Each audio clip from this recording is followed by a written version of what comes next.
All right, here we go. Thank you so much for joining us for the monthly ramp up presented to you by Franchise Ramp. My name is Nick Hansen, Director of Creative here, and I'm super excited for the latest edition of this webinar series that includes a mix of in the trenches knowledge and high level strategy, along with a feature interview with a franchisee. Today, we are lucky to have Pure Barre Queen Anne and Capitol Hill franchisee Madison Kosterman, and our awesome franchisee success manager Brannigan Smith will conduct the interview. And I'm terribly sorry if I mispronounced that last name. We will get back to that. We're going to start also today with a tactical tools session with Franchise Ramp account manager Ryan Levine. So thank you so much for attending today. The monthly ramp up's goal is to give you a coherent picture of what's happening at the intersection of marketing and franchising. We want this to be a tight-knit community for franchisees to share knowledge and gain insight. Our mission at Franchise Ramp is to help franchisees realize their entrepreneurial dreams. We were tired of working with digital marketing agencies who didn't understand franchising or sales in general.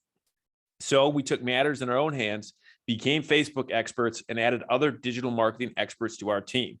We are the new standard in franchise digital marketing and help clients obtain more quantity and higher quality leads. Please come back and join us again. Now it's time for our tactical tools session with account manager Ryan Levine. Take it away, Ryan.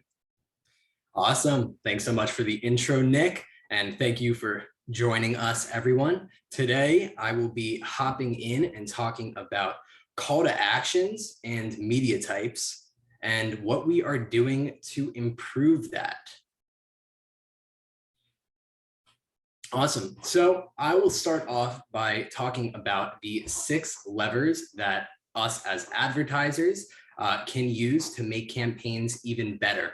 So like I said, as advertisers, we have 6 levers to pull. We can change the copy, we can change the creative, we can update your campaign's individual audience, we can also change the offer. We could go ahead, we can swap in a new lead form, or we can change a landing page if that's the destination, and we can always discuss increasing ad spend. So this leads me to the main portion of my talk. So what is a call to action and what is a media type? So a call to action is a short phrase that compels an audience to act in a specific way. So for example, the most common used are get offer, learn more, sign up, and book now. On the diagram, we see that the call to action in this ad is get offer. So essentially, it's actioning someone with urgency to click on your ad. So get the offer now, learn more today. We want people to really just take a look and know exactly what they're supposed to do. Now, what is a media type? So a media type is the form of creative that we use in your specific ad campaign. So in this particular image, the media type is an image. And some examples of that are images, videos, boomerangs, and GIFs. So why is this data important? So as a company, Franchise Ramp created over 40,000 ads last month, which is a ton of ads. And from those ads, we get a ton of data. Now, as your ad partner, we're constantly looking to improve the performance of your individual business. Now, how do we do that? And what are we already doing? So currently, we run monthly reporting on our creative and copy to determine what the best current running creatives and copy variations are. Now, we use this data when we work in your accounts because we have statistics that show what is going to actually improve your campaigns. Now, besides that, we're constantly testing new types of creative and copy variations. So this data is really helpful to determine the specific assets that are working the best. So what are we doing to improve?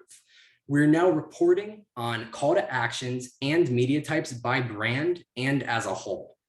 We have always tracked this data and this type of information, but with this new type of reporting, we will help improve overall performance and planning for the next month's campaigns.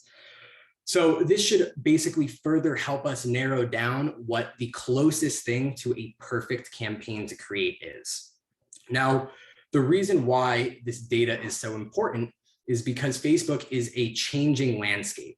So we have to track this every single month to stay on top of trends and to make sure that we are putting the best changes in your accounts and making the right decisions. So what we're looking for, right here in this diagram, you can see a breakdown of the call to actions that I referenced in the previous slide, as well as the media types with a breakdown to cost per lead. Now, this specific information is for last month, for February, all data. So all brand data.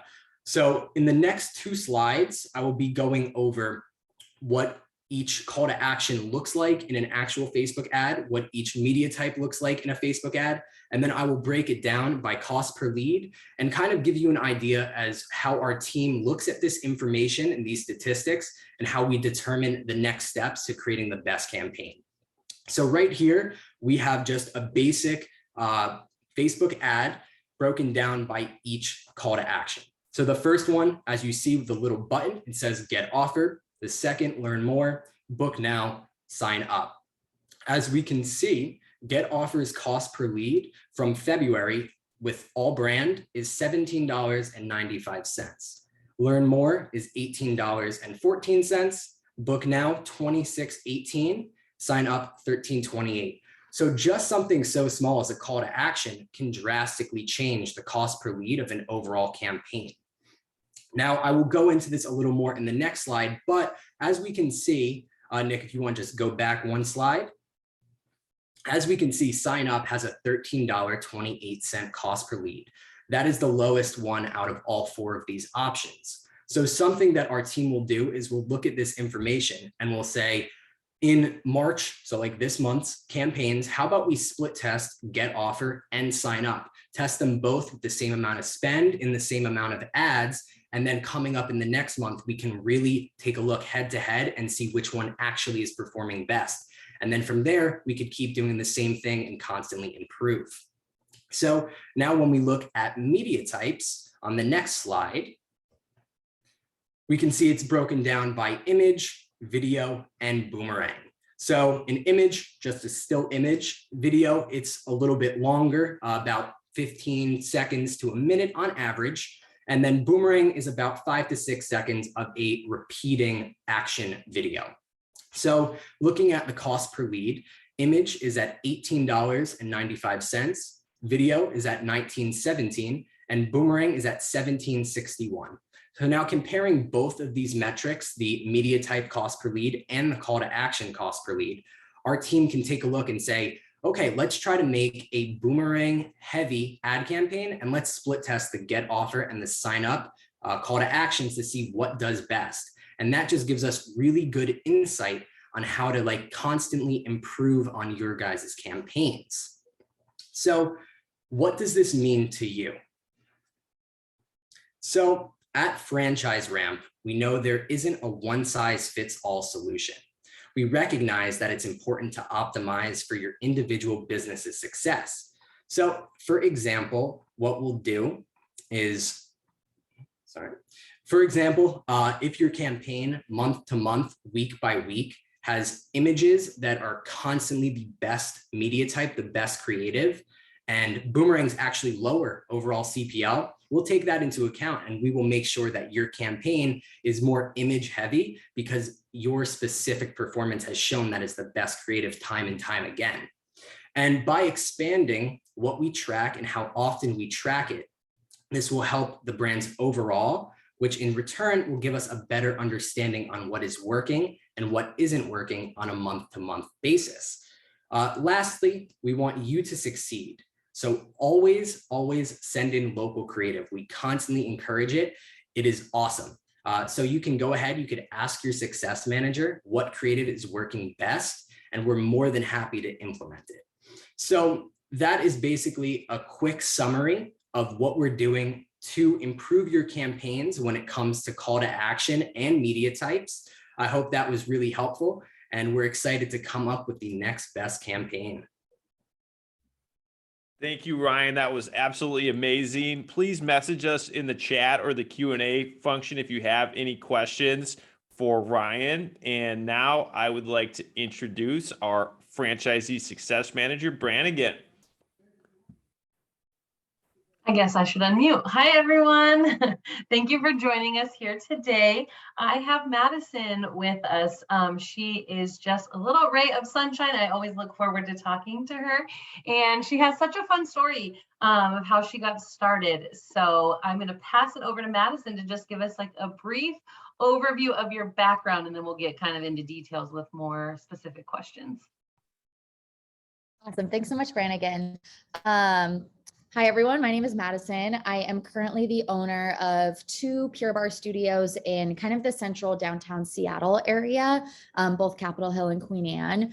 I have been a Pure Barre teacher actually for 3 years, and that was how I initially got involved on this side of Pure Barre, and became the manager of those 2 studios shortly after. Then in April of 2021, the owner at the time had a baby and her life shifted drastically. And she ended up selling the studios to myself at that time. So been an owner for actually only about 6 months now. So it's been a little bit of a whirlwind experience, especially kind of coming out of the pandemic at this time. But that's just a little bit about my background. And you're definitely in a tough area, so up in the Seattle area. So what was your journey into Pure Barre? So I know that you previously did some sports and then some injuries, so give us the rundown on that. Yeah, so I was super active for most of my life and like through high school and college, played sports and had a pretty serious back injury, and that unfortunately made it so I couldn't do the sports that I was involved in anymore. And gosh, when I was really young, I want to say 14, my mom got me involved in Pure Barre just because she thought it would be good supplemental. And I enjoyed it. I thought it was super fun. And I just kind of did it on the side. But years later, when I had my injury, Pure Barre was the only thing I could do because it was so low impact. And I decided to rejoin. There was a studio a couple blocks from the studio I'm actually standing in right now. It was a couple blocks from the office that I used to work at before I was in this industry. And I immediately fell in love with it, was going like 6 days a week and just was never been happier. So I was taking pretty frequently for a little over a year before the manager at the time asked me if I had any interest in becoming a teacher, which so different than anything I'd ever done at all before. And I had no idea if I would be able to do it. Somehow managed to get through training and test out and completely fell in love with it. And then the pandemic happened about 6 months later. So that really shifted everything. But here we are now, and I'm very, very happy. I have no doubt you're a great teacher. So Thank you. that's why you do that also, run your studios and still teach. So I know you have a class after this. Yes. But just a couple more questions for you. So Yeah. I know that you took over these studios. So what has been the biggest challenge for you in purchasing like existing studios? I think I'm definitely very lucky in a couple aspects that I was so heavily involved in the community, just being a teacher and then the manager. But I think, at least for me, the staff has actually been here. The 2 teachers that have been here the longest have been teachers for 13 years. So it's a very well-established community and staff. So I felt a little bit like I had to prove myself a lot, because everyone was sort of like, I've been here for a really long time. I don't know who you are. You're kind of the new kid on the block. You just became a teacher. And I definitely had to work really hard to really prove myself as someone that they could look up to and follow my guidance. And especially as we're navigating out of this pandemic in our area, it's been definitely a challenge to try to lead the team through that. We've had to make a lot of difficult decisions with closing the studio, reopening the studio, and with all of the constant changes that are happening. I think that's been the biggest challenge, just really proving to the team that they can follow me and trust me to hopefully get us through this crazy time. Is there any like tip that you can give for like how you got them to trust you a little bit? A lot of it was, I think as soon as I took over, I made it a point within the first 6 weeks to have a one-on-one individually with every single member of the team and try to keep it as casual as possible. Just get to know them as much as I can, especially with our teachers. And I think this is the same across the fitness industry. This is a lot of people's side hustle. So they have lives going on with other careers, with families, so many things. And I think they really want to feel cared for, like they're not just another staff member, like that they're really a part of the community and that they're crucial. And really, I think our staff is always crucial to what we do because this is so people oriented. I mean, obviously, I think it's a great workout, but it wouldn't be a great workout without our great teachers.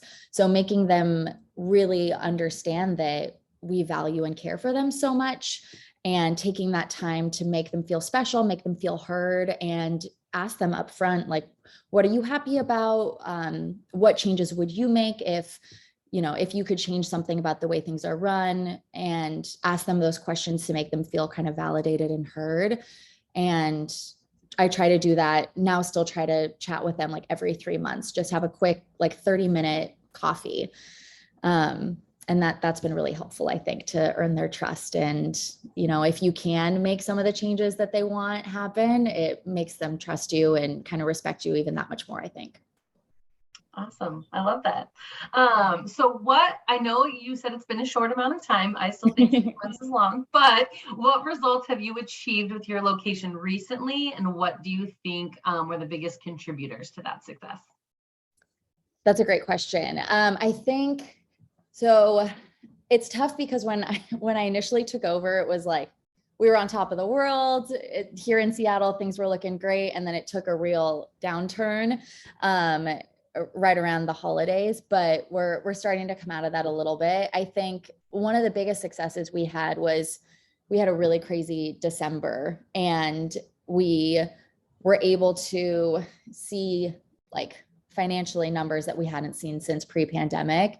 And we pushed as much as we could. That was right around the time we started talking about doing digital marketing.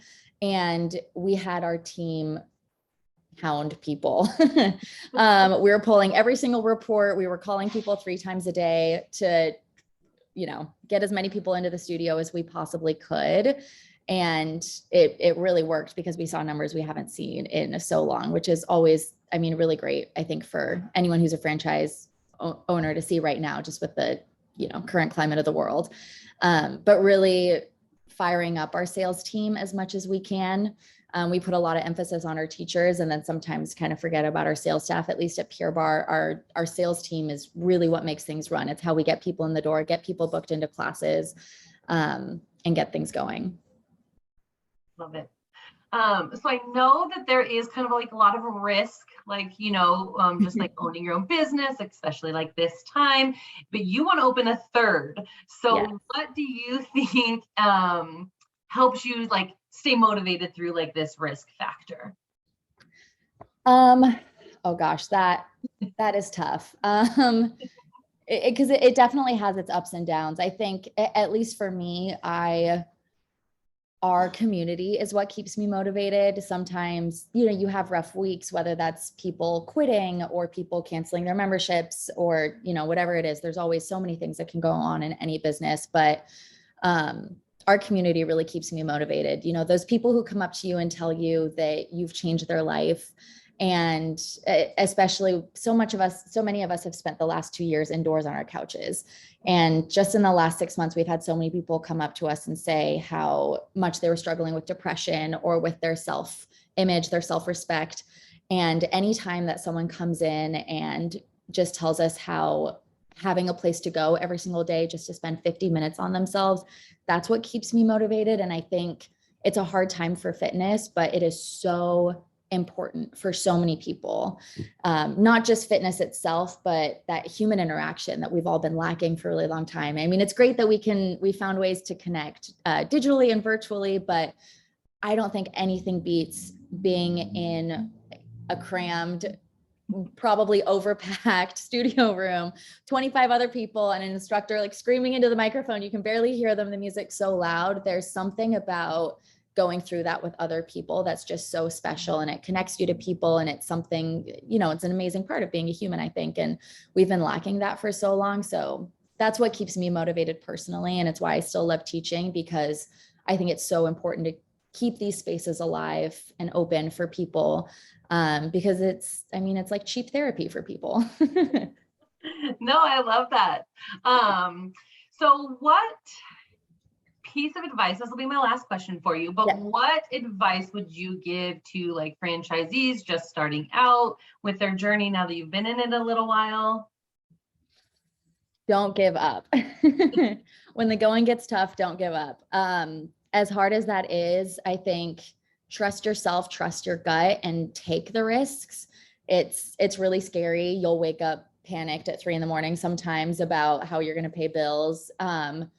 Don't give up and trust yourself, and really invigorate your staff as much as you can, because you can't do it all yourself. You have to trust your people. So spend the time training your staff to do what you need them to do so you can delegate. And I think that would be my biggest piece of advice. Yeah. I love it. Okay, Lyde, I'm going to ask you one more question. Okay, go for it. Is there like one defining moment that happened, whether when you were like a teacher or just taking the class, that you were like, yes, Pure Barre is my future, and that is that? Actually, yes. It's funny. So I'd only been a teacher for about 6 months when we shut down. And when we did shut down, it was very, I don't even know how to, it was just a scary time, I think, for everyone in the world. And the next day, the owner, the manager, the other manager, and I met up, and we were like, how the heck are we going to figure out how to, keep this going? And we figured out how to live stream on Facebook. And the first class that we did, I taught it, and the manager and the owner at the time took it with me. And we had over 150 of our members try to get online, and all of these comments were flooding in from people who were so appreciative that we'd figured out how to do this and that we were going to keep live streaming classes every day. And it was a scary time, but all of these people came together to support us. And I'd realized that we'd created this really amazing community of people who just had each other's backs. And I think for me, that was a really defining moment where despite what was going on and how uncertain fitness was at the time, it was the moment that I realized I couldn't imagine myself doing anything else. Oh, I love that. That's awesome. And just a testament to like your studio, your community. So that is really awesome. Thank you so much for your time, Madison. I know you have to scurry off and teach another class, but thank you for your time. Thanks so much, Brannigan. No problem. Thank you, Brannigan and Madison. That was amazing. Please message us in the chat if you have any questions, or in the Q&A function. We did have one question from Ashley about whether this is going to be, the presentation is going to be sent out, and it will be. And so we'll a recording of this. We'll maybe just give it a minute here to see if anyone has any questions.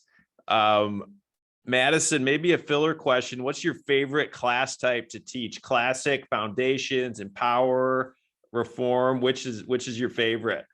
Well, that's tough. I do love foundations because I love when people have never done Pure Barre before and we get to teach that class. But I think empower is my favorite class format, and that's what I'm about to teach in 20 minutes.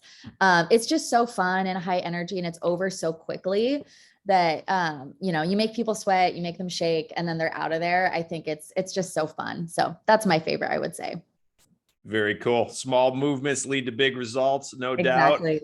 doubt. Well, that's all the time we have. Definitely, feel free to email us if you have any additional questions. And thank you so much, everybody, for joining us today. We already can't wait to see you next time, and we look forward to working with you to achieve your entrepreneurial dreams. Have an awesome day. Bye-bye.